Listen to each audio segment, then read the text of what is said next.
You are at war with yourself and likely don't realize it. Your thoughts, beliefs, habits, and actions often sabotage you. Are they helping you overcome adversity or setting you up for failure? To win this battle, you must connect with your inner warrior.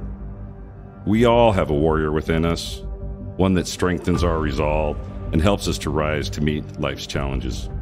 If you're just surviving rather than thriving, then it's time to embrace the warrior archetype, live the warrior ethos, and ascend. If you are a veteran, first responder, or someone looking to take charge of your life, find your tribe, and then be the hero of your own story, this podcast is for you. Join Mike Kinney and Matt Hastings, two retired U.S. Army officers who served in U.S. Army Special Operations and Army Aviation units, as they share with you optimal performance practices they learned in their time with the Military and Warriors Ascent, a 501c3 nonprofit that helps veterans and warriors with PTS. Well, all right, everyone. Welcome to the Warriors Ascent podcast with your hosts, Mike Kinney, Matt Hastings. So today we're going to talk about motivation. So let me ask, right? Have you ever felt like you were just going through the motions, right? Some mindless, unenthusiastic automaton, right? Just showing up and executing like a mindless drone, right? So time to make the donuts is what we were saying. Man. For those, we're dating ourselves, but the old, I think it's the Dunkin' Donuts commercial, time to make the donuts, you know, this drone that just does this thing, right? So are you interested in tapping into that motivation and the mindset shifts required to push through and get things done? Well, that's what we'll talk about today. So today's episode focuses on motivation and how to spur yourself into action. Sound good? Yeah, and that sounds like a problem we all need to figure out how to fix. Oh yeah, I mean we've all been there, you know, and even people that are intrinsically motivated, you know, highly motivated. Why I find this relevant is because there are always days where you're like, "What am I doing? I'm just executing. I'm just, you know." It's hard to muster up that level of enthusiasm. Not an A-game day sometimes. No, that's exactly it. And as we've talked about before in previous episode, if motivation is what, you know, drives your action, you know, to a large degree, I mean, your thoughts drive your emotions, drive your actions. But if motivation is really a prerequisite for you to accomplish your mission, you know, or you know, complete a task, man, if you can't marshal that motivation and enthusiasm to get things done, you're going to be hard pressed to be effective. That's right. So getting back to what we were saying before, the ability to say, all right, hey, what's at play here? How might I tap into that and get myself back on track when I find my motivation waning? That's what we're trying to figure out. We'll attempt to do today. So again, refamiliarizing people with our rubric. And again, I know it's an eye chart, you know, for heaven's sake, don't try to, oh my God, look at all this stuff. Just know, right? Mind, body, soul at the top. And throughout further episodes, we'll break that out. But that is, I'll say, the overarching theme that that governs, you know, our approach. And then at the bottom below that cut line there is where we kind of break that even further. And as we've mentioned before, we oriented people to that, right? So motivation, thinking, mindset, energy, self-efficacy, relationships, and self-actualization. Well, today we'll focus on the lower left, right? So the motivation and commitment component, and we'll kind of break that out even further. So motivation and hope. We're going to cover this very briefly, a very brief review. This was from last season. And we talked about the motivation procrastination equation from Pierce Steele, and then from Shane Lopez, the hope equation. I'm not going to go into details because we went into plenty of detail in that previous episode. I want to say it was either 8 or 9, but, you know, see last season. But bottom line, hey, there is an equation for motivation, you know, and how to avoid procrastination and be motivated. That speaks to expectancy. You know, how much expectancy, how much do you expect you to be able to achieve your goals, right? The value that you place on them, those are good. The detractors are impulsivity and delay. I mean, if you're prone to chasing the shiny thing and being distracted, an inability to focus that's to your detriment. And then delay when your goal is so far off. When that term paper is at the end of the semester, how motivated are you to start getting to work on it right now? Very little. Well, that delay piece is your adversary. That's what's at play there. Get right on it. Yeah, that's exactly it. And then lastly, hope from Shane Lopez. He says it's goals plus agency plus pathway. So having a good lofty goal. So you can have any goal, right? Geez, I want to do whatever. But if it doesn't excite you, if you don't have a linkage again between achieving that goal and then some sort of an end state or an outcome that you really desire, you'll be hard pressed to, have that hope that I'm going to be able to achieve this. Agency speaks to your ability to affect an outcome.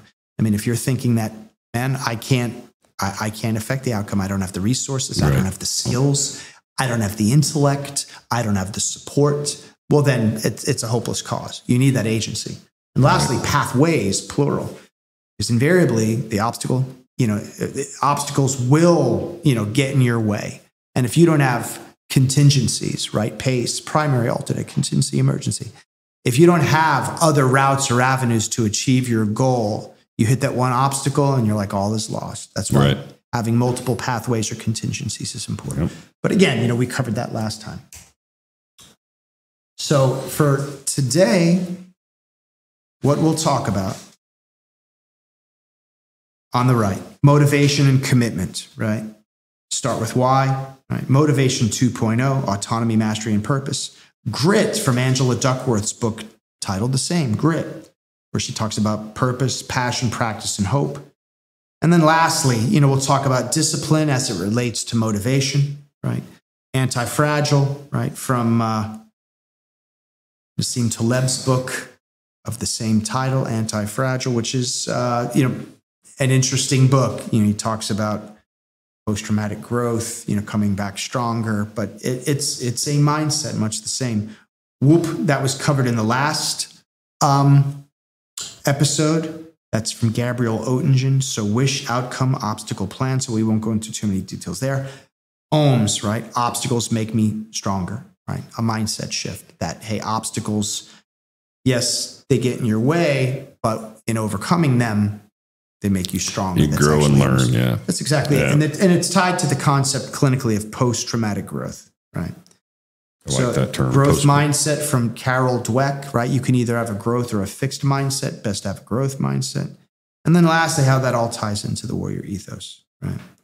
So motivation and commitment, Matt. Talk about your motivation and commitment to being an awesome aviator, and how that played into your success. I guess I always knew that's what I wanted to do. I mean, I grew up as a kid on an airport because my dad had a flying business, and I didn't realize how lucky that was.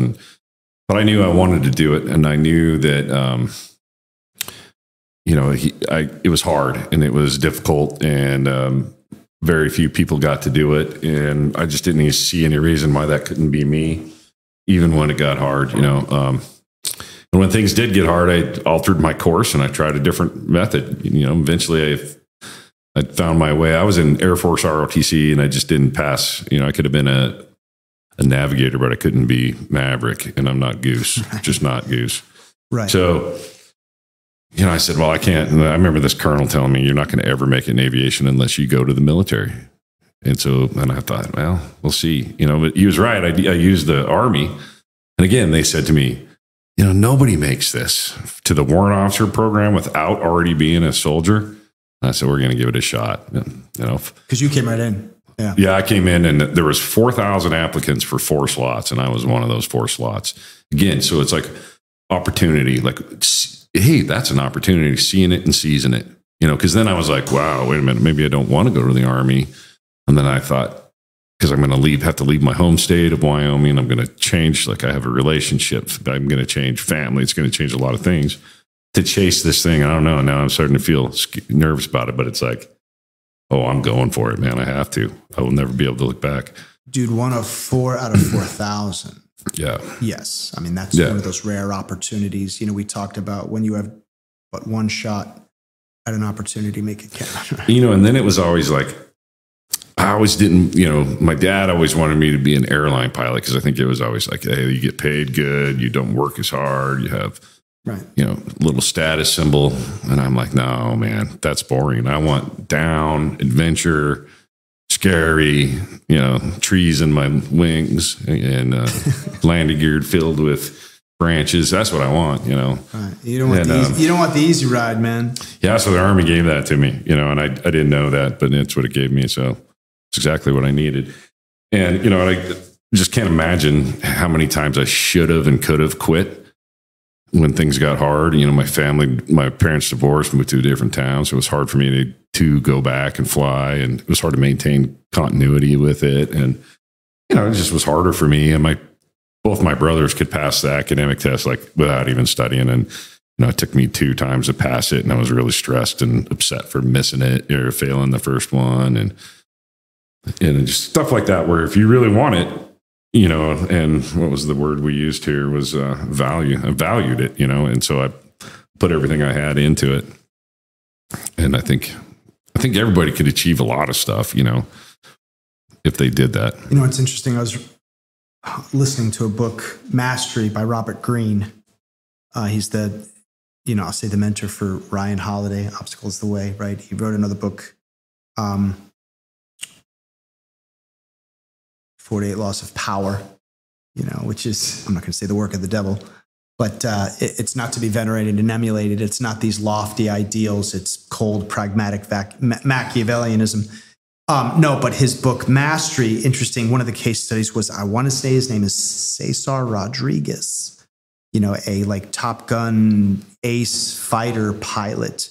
Much the same story, not gifted. There were other pilots that had better innate skills, but because he wanted to be there more than anything, his why was very strong. He drilled and pushed himself and ended up surpassing people that had other, I'll say, better innate qualities. I would say much like yourself. I mean, you're saying, academically, but hey man,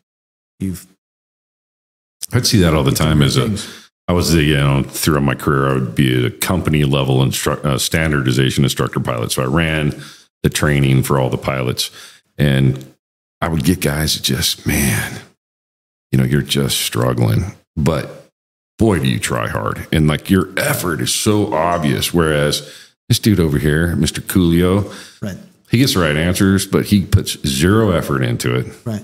And it's mostly just luck. And it's going to run out on this person. I was going to say, and I would take a room. I would take it, man. Yeah. It's one of these days. It's like, in the face of adversity, things are not going to go well for you. And how are you going to handle that when everything comes easy to you? And when adversity comes knocking, a lot of times those guys don't fare well. I would always tell them I would take a room, a unit full of the guys that were less performers, but they gave everything they had. More motivated. Because eventually they're going to keep getting better and better. It's just repetition and time and no prima donnas, man. It's truly how it is. And it's really frustrating to see somebody who's super great, but they just won't do anything. You got to watch the Johnny Manziel, the Johnny football documentary that came on Netflix. Yeah, it's very similar to this. This kid is just phenomenal, but he's a terrible person. Yeah. Johnny football. Yeah. No doubt. No, so start with why, right? So that's a Simon Sinekism, just to give credit. But knowing why it is that you're there, why is it that you're doing that thing? And I shared with you the anecdote, when I was at West Point as a plebe, which sucks. I called my mom, my one phone call, a week or a month or whatever. And she asked me. What's this payphone thing you had to use? Payphone, exactly. Yeah, back then in the day. With your Dunkin' Donuts. That's exactly it. No, and she asked me, she's like, is it tough? I'm like, yeah. And she asked, do you think you'll make it? I said, I will handcuff myself to my desk if I have to. Because, hey, I'm a lower middle class kid. This is my one opportunity to actually get, a top tier education at, America's preeminent leadership institution. It's like, I need to make the most of that opportunity. So I'm sufficiently motivated to do so. We talked about performance necessity, and I think that's a Brendan Burchardism. But when your performance necessity is high, because A, you value the goal, and B, you've established that linkage, that logical linkage between task performance or goal achievement and, I'll say, an end state or outcome, i.e. graduating from the United States Military Academy. You're gonna conduct the task. You're gonna do it, man, because you're like, this is my road to actually doing something with my life and achieving something. So I would say to you, that grit in large measure stems from that, is establishing that causal linkage, very, very clearly. Yep. Agreed. Yeah. If you've got but one shot, an opportunity to make it count. So kind of explicating this, hey, start with why. If you've got that why and a strong why, that's the first step, no doubt. Motivation 2.0. So that's, I believe, Daniel Pink from Drive. And he talks about autonomy, mastery, and purpose. And I've seen this played out, a few different ways, that people touch upon the same types of, I'll say, human drives. But autonomy, right? No one wants to be told what to do all the time, and they've got no say-so or decision in what they do.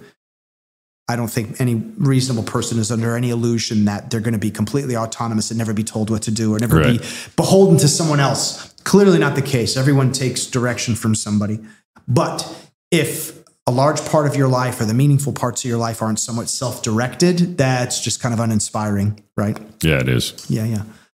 So that autonomy, I think, is important. Mastery. People want to be good at things that they value. Nobody goes into an activity or something meaningful, right? That, I choose to do this, and they want to be lousy or mediocre. People want to be as good as they can be. Right. And clearly, there's some things where you're like, hey, I'm never going to be great at this, but that's okay. But then there are other things, like planning, School of Advanced Military Studies. So like, if I'm going to be a planner, I'm going to be a real good planner. So I'm going to do that because, I want to master that. Purpose. We've beat that one to death, I think. But part of the human drive is knowing that you've got a purpose. And it might be, I'll say a near-term purpose, like, all right, I'm going to do this and I'm going to achieve this goal. But, a long-term, bigger purpose, the whole purpose-driven life, right? Norman Vincent Peale. If you don't have purpose behind your life and your activities, if you're just going through the motions, you're just making the donuts, man. Again, very uninspiring. So I'd submit to you, how is this relevant? Well, if you're feeling so uninspired, right? And you're like, well, geez, what, do you have the autonomy, or you just feel like you're being told what to do? Well, then maybe try to assert that, right? If, you're not mastering your craft and you feel like you're just going through the motions. Maybe it's schooling. Maybe it's a course. Maybe it's mentorship, being mentored by somebody. There's all sorts of remedial action you can take if in fact that is the case. So next, we'll take us to Grit from Angela Duckworth. I like this one, again, not to pat myself on the back, but she talks about exemplars, right? Grit exemplars. And there are many, but two that she mentions by name are West Point cadets and then Green Berets, special forces guys. So all the stuff they've been through. So I kind of feel like, hey, so we got it covered in double. In here. I consider myself decently gritty. No, so of course it was of great interest to me what it is that she had to say, because I'm like, well, let me think about that. And the way she breaks it out is purpose, passion, practice, and hope. So again, we talk about purpose. Man, if you don't have that purpose, if you don't have that dialed in, clearly articulated, and I'll say delineated in your mind, you're just going through the motions. Passion, same thing. If you're not passionate about what it is that you're doing, now, and I'm not saying, everything that you do, there's sometimes you just have to execute. You're like, oh, I don't want to do this. I want to do math or accounting, or balancing the checkbook, but you've got to do it. But clearly for, your big goals that are tough, you've got to be passionate about it. Otherwise, you're just not going to have that level of commitment. Practice the 10,000 hours plus, and then hope for achievement. Now, with that said, practice 10,000 hours. Speak to us, about grit and, your experience with 5,000 now. Yeah. And an aircraft blade time, that's a lot of time, man. Yeah. 5,000 hours is a lot of time. Especially, you talk to an airline pilot or something, it's not a lot, but a helicopter pilot, Army helicopter pilot, it's quite a bit. And then we have these things where actually, if you're flying in the cloud, there's a multiplication factor. It counts more. They don't, but they tell you. It's kind of like for the risk. It's like if you're flying night vision goggles under these kind of. Is that like visual flight rules? Yeah, VFR? kind of. Well, it's just that it's more. I'm sorry, instrument flight rules. Yeah, I'm sorry, so IFR. you can't see, IFR, right? You can't see. Yeah. Unless sometimes we fly really low and we call it IFR. I follow the roads. And that happens. Whatever it takes, man. Yeah, whatever it takes. I've done that many a time. But no, I guess what I'm getting at there is, you've told me about some instances where things went awry, right? And in terms of grit, you could have been, oh my God, or displayed some grit, which you did, which I would say is a function in large measure of your thousands of hours of practice. It really is the practice and the type of practice. We talked about it before. We try to get perfect practice up front so that we don't have to undo it's not practice, it's poor habits. Yeah, exactly. So we try really hard on that. One of the things I loved about this, besides the practices, I used to hate the term hope because it wasn't a plan, man. I never liked that. Right. And so hope is not a course of action. Yeah. Yes. And so here we had hope into this equation. And earlier you pointed to me as being the engineer that you are. You said you plugged in the word hope with this other equation up top. Up at the top, right. Yeah. So you can replace the variables and say, well, if hope is equal to goals and agency and pathways, you're like, all right, I guess that makes sense. Right? Yeah. So in other words, it goes right back to, you got to want it. There got to be a reason for it. And you got to be willing to do damn near anything to do it. And, that's right. And that ability to just sit there and go over and over and over. I know a lot of people, I want to do this. I want to learn the guitar, and the guitar's sitting over in the corner. And it's like, it's right there. It's not heavy. Like, what prevents you from doing it? I mean, I don't do it. So what prevents anybody from doing it? Yeah. I think it gets down to value. I mean, how much do you want to be, if it's like, well, if it's easy, I'll do it. Well, okay, man. Right. Yeah. Another story I wanted to tell was just like, I was sitting in Iraq, third tour, just like this first sergeant, he's about to retire. And it's like, what are you going to do, Top, when you get home from here and retire? Well, I'm going to go be an airline pilot. Like, what? You're going to start from scratch? You're the first sergeant, man. You're the top of the pile. You're the boss of the bosses. And now you're going to go be the guy that has to sweep the hangar and be at the bottom of the barrel again. He's like, yep. And I thought to myself, yeah, we'll see. We'll see if this person has the grit and the dedication and the motivation. And, he's an airline pilot now, and it's amazing. He's doing great things. Yeah. Because he was like, because he valued it, man. Because of all those things. Yeah. And it's like, one of the things I think that was most impressive to me at that point is like, what do you mean you're going to start again? Like, you're at the end. You retire, and it's at the end, and you just go off into the sunset. And that's, one of the things that invites us problems is you go off into that sunset and you go, whoa, I'm not done here. I can't just sit here. Right. It's that purpose. Self-actualization, purpose, all these things you're talking about. You're like, yeah, I'm not done. I'm just remissioning. Yeah. Yeah. And it's a good thing. I think it's just a good thing to bring up to people. And it's like, you're not done. It's a new mission. What is your new mission going to be? That's a hard one. No, that's exactly it. So just kind of continuing this thread. So discipline as it relates to motivation. So again, I like that guy, Jocko Willink, he, discipline equals freedom, Navy SEAL guy. But what he says, and I agree, it's just like motivation waxes and wanes. And, what we're trying to do here is show you, hey, it waxes and wanes for some of these reasons. His contention, and, I can see it that way, is, discipline. I'm not going to say discipline doesn't fail you, but when motivation fails you, discipline, if you have it, won't. And that's like, hey, I don't feel like working out. I'm not motivated to work out. But discipline says, no, you will work out. So when we say process, right? Why is process important? Why is this rubric important?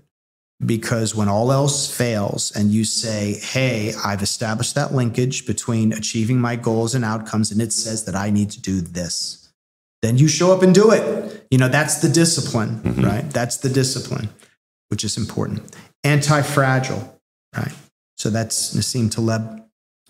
I like that concept because his contention is there's fragile, you break easy. There's resilient, which means you're tough, right? You can take a lot, but you can still be broken, but you're tough. Then there's anti-fragile, which is you can be broken, but then you come back even stronger, right? So it's, I'll say, related to the clinically, post-traumatic growth. This notion that, you get broken, but then, you come back better. And that's not, again, to dismiss somebody's trauma and say, oh, you'll come back even better if you've lost somebody.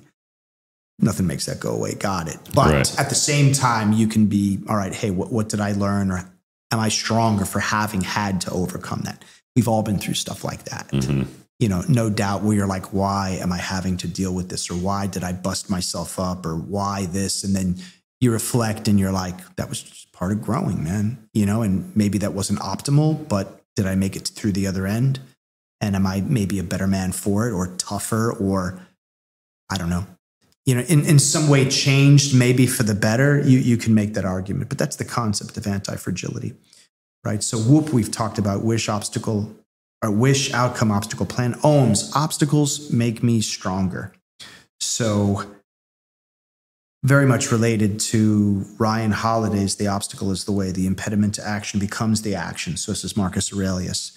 But it's this notion that rather than, it's a mindset shift, rather than looking at as obstacles as impediments, like why, those obstacles are opportunities for growth. They make me stronger. You go to a Spartan race as an example, with Joe DeSena, and you don't go to the race to have no obstacles. Like, I'm just going to run around for, however far the distance is. No, you want obstacles. Why? Because they're challenging and they make you stronger. It's the same sentiment, right? So a growth mindset, in terms of Carol Dweck, right? Going into any situation and putting yourself out there, right? So she'll say in her book, Mindset, you can either have the growth or fixed mindset. Fixed mindset says, I have my innate abilities and I'm never going to get any better. So I don't want to put myself out there because I don't want to be proven to not be competent or good.